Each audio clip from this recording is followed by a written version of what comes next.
નથી શિવાલય શું કહેવાય. પાર્વતીનું સ્થાન ક્યાં હોય, ગણેશજીનું સ્થાન ક્યાં હોય, હનુમાનજીનું સ્થાન ક્યાં હોય, ભૈરવનું સ્થાન ક્યાં હોય, કુર્મ ક્યાં બિરાજે, નંદી મહારાજ ક્યાં બિરાજે, ખબર જ નથી લોકોને.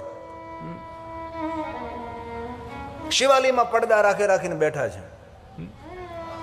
પૂજા અર્ચનની તેને ખબર નથી. ઉત્તર ભારતની અંદર બહુ આવું જોયું છે. મૂળ શિવ પરંપરા દક્ષિણ ભારતની અંદર જીવંત રહી છે. તે જે કાંઈ દ્રવ્ય મહાદેવને અર્પણ કરીએ, દ્રવ્ય પાત્રમાં લેવામાં આવે છે. એ દ્રવ્ય વ્યર્થ ન જાય તેની કાળજી રાખી ભક્તોના પ્રસાદ સ્વરૂપે તેનો ઉપયોગની સદુપયોગ થાય. આ શિવ પરંપરા છે. અનેક ખાદ્ય દ્રવ્યોનું વર્ણન છે, પણ અંતે ભગવાન મહર્ષિ વેદવ્યાસે કહ્યું કે આ બધા જ ખાદ્ય દ્રવ્યોથી આપ અભિષેક ન કરી શકો તો મહાદેવને ગંગાજલ ચડાવો. દુનિયાના દરેક અભિષેકો કરવાનો ફલ ગંગાજલ મહાદેવને ચડાવવા માત્રથી પ્રાપ્ત થાય. શિવની પૂજામાં ગંગાજલ હોય છે. મહાદેવ માટે ચંદન બનાવ્યું તો ચંદનમાં ગંગાજલ મિશ્રિત કરીને ગંગાજલ યુક્ત ચંદનને નિર્માણ કરી ભગવાન મહાદેવને ત્રિપુંડ કરીને આપણા ભાલમાં આપણે ચંદનનો લેપ કરીએ. ઠંડીના દિવસોમાં કેસરીયુક્ત ચંદન ભાલમાં લગાડવું જોઈએ, ગરમીના દિવસોમાં શ્વેત ચંદન પરાના ભાલમાં લગાડવું જોઈએ. આ પણ એક પૂજાનો મહિમા છે. એક પણ મહાદેવના દ્રવ્ય અભિષેકમાં ન અર્પણ કરી શકો તો બ્રહ્મા નારદને કહે છે, નારદ ભગવાન મહાદેવજીને ગંગાજલ ચડાવો.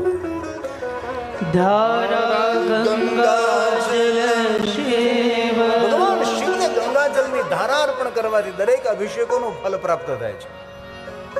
મુક્તિ ભુક્તિ ફલ. ભગવાન શંકરજી મુક્તિ આપનારો, ભુક્તિ આપનારો, ભક્તિ આપનારો. શંકરજી 3 વસ્તુ આપે છે. ભગવાન શંકર ભક્તિ પણ આપે છે ને ભુક્તિ. ભુક્તિ મતલબ સંસારના ભોગ આપે છે. ઘણા લોકો એવો ખોટો પ્રચાર કરે શંકરની પૂજા કરવાથી વૈરાગ આવે છે. શંકરની પૂજા ઘરમાં રખાય નહીં, આવો ખોટો પ્રચાર કરનારા અનેક વિચારવાદીઓ છે. ભગવાન શંકરજી ભોગ પણ આપે છે, ભક્તિ પણ આપે છે અને મુક્તિ પણ આપે છે. અને જ્યારે મહાદેવને ભક્તિનો પ્રારંભ થાય ત્યારે જીવાત્મા મોક્ષ તો પામી જ ગયો છે. સજીવન મુક્ત ઉચ્ચતે. ભોગ આપે ભગવાન જીવન જીવવા માટે જાહો જલાલી આપે છે. અને ભોગ તો આપે ને, ભોગ ભોગવાની શક્તિ પણ ભગવાન શિવ આપે છે. આ દુનિયામાં ઘણાને ભોગ મળ્યા છે, પણ ભોગ તો ભોગવી શકતા નથી. નથી ચાલવાની તેવડ, નથી બોલવાની તેવડ. અનેક વ્યંજન ભોજન ડાઇનિંગ ટેબલ ઉપર પડ્યા છે, પણ કાંઈ ખાઈ શકતો નથી.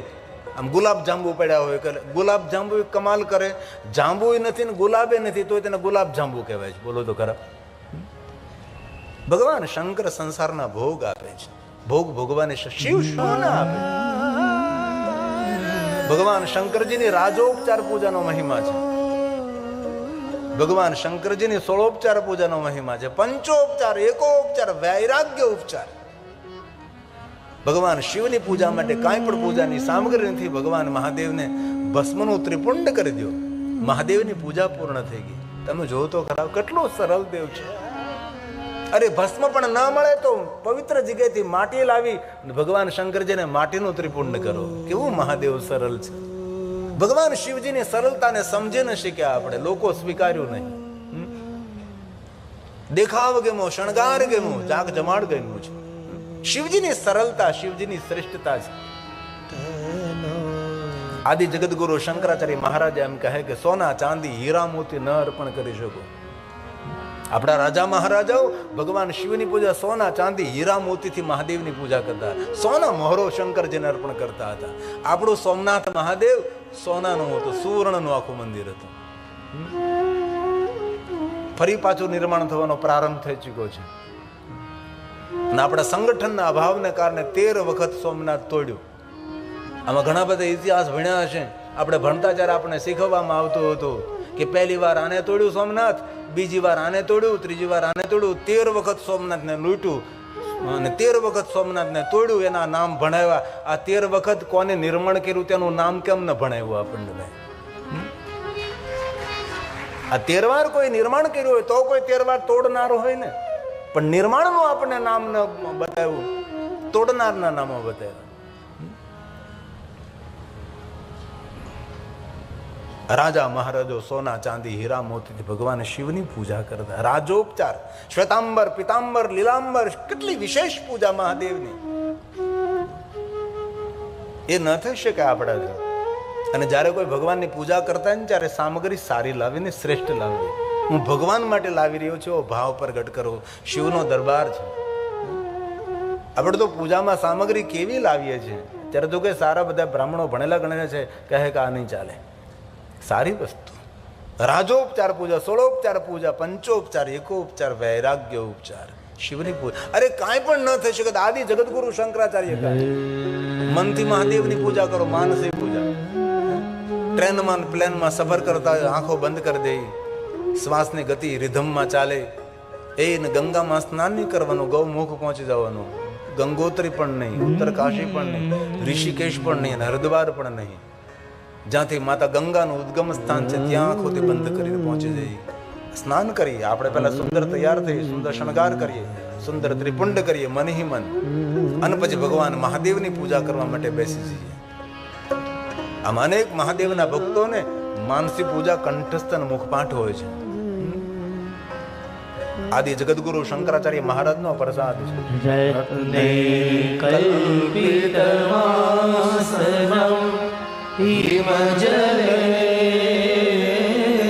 હમણાં કાર્તિક માસ પૂર્ણ થયો, માક્ષર માસની અંદર વિશેષ પ્રકારે માણસે ઠંડા જળથી નાહવું જોઈએ. શરીર જો આપના યોગ્ય હોય તો, અને ઠંડા જળથી મહાદેવને અભિષેક કરીએ. ગંગાજળ મહાદેવને પ્રિય છે. હિમાલય પર અનેક પ્રકારના સરોવરો આવેલા છે, હિમજલ. એ સરોવરનું જલ મહાદેવને અર્પણ કરવું જોઈએ. અનેક પ્રકારે હિમાલય પહાડ પર સરોવરો છે. હનુમાન લેક, વાસુકી તલાવ, માનસ સરોવર તો છે જે બ્રહ્માજીએ નિર્માણ કર્યું છે. બ્રહ્મ સરોવર જેને કહેવાય છે. આદિ જગતગુરુ શંકરાચાર્ય મહારાજ કહે માનસી પૂજા કરવી, મનથી મહાદેવનું પૂજન કરવું.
મન દ્વારા કલ્પના કરીને ભગવાન મહાદેવ હું આપની પૂજા કરું છું. અને મન દ્વારા જયારે કલ્પના કરીએ ત્યારે મંદિર આપણું સુવર્ણનું હોય, સુંદર મજાનું શણગારેલું મંદિર હોય. આદિ જગતગુરુ શંકરાચાર્ય મનથી જયારે પૂજા કરો ત્યારે કંજૂસ નહીં, ઉદારતાને ધારણ કરી અને ભગવાન શિવની મનથી પૂજા કરી. આપણા શંકરાચાર્ય મહારાજનો પ્રસાદ છે.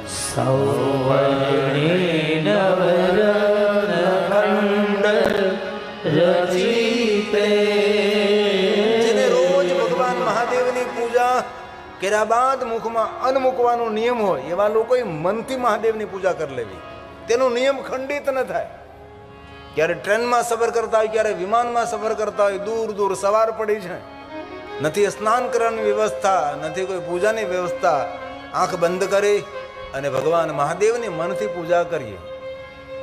શિવ પૂજાનું ફલ છે. આદિ જગતગુરુ શંકરાચાર્ય મહારાજે આ મહાદેવના ભક્તો માટે માર્ગદર્શન આપ્યું છે. અને ઘરમાં નાનકડું મંદિર હોય ને તો સુંદર મંદિરને એકદમ સ્વસ્થ અને ચોખ્ખું રાખવું ભાઈ. ભલે નાનકડું મંદિર હોય પણ અંદર એકદમ મંદિરની અંદર ચોખ્ખાઈ હોય. મૃત વાટો પડી હોય, અગરબત્તીની હળીઓ પડી હોય, અગરબત્તીની રાખ પડી હોય, ભગવાન બધા આડાવડા એકબીજાને ટેકો દઈને બેઠા હોય. આવા મંદિરો, ઘણા ઘરે તો મંદિરો લટકાતા હોય. જેના ઘરમાં મંદિર લટકાતું હોય ને ઘરના બધા જ્યાં ત્યાં લટકાતા હોય છે. મંદિર થોડા નીચે હોય, પ્લોટી વાળીને પદ્માસન લગાવીને આપણે બેસી શકીએ એવું મંદિર હોવું જોઈએ. અને મંદિરમાં ભગવાન થોડા ઓછા રાખવા. આજે હું તમને કહું, કોઈના ઘરે જઈને મંદિરનું દર્શન કરીએ તો કેટલા ભગવાન હોય. જ્યાં જાય ત્યાંથી એક એક ભગવાન લેતો હોય, જ્યાં જાય ત્યાંથી એક એક ભગવાન લેતો હોય. અહીંયા ઘણા લોકો મેળામાંથી ભગવાનને ઉઠાવશે, કથામાં નહીં ઉઠાવે.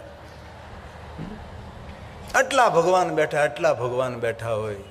એમાં બધા ભગવાનની વચ્ચે હનુમાનજી ડુંગરો લઈને ઊભા હોય. ભાઈ હનુમાનજી વિચારે કે દિવસ તો ઠીક છે, ઊભા વિતાવી દે, રાતે આ બધાનું શું થાય? અને બધા ભગવાન ટેકો દઈને એકબીજાને ટેકો દઈને બેઠા હોય. ટેકાવાળી સરકાર ભગવાનને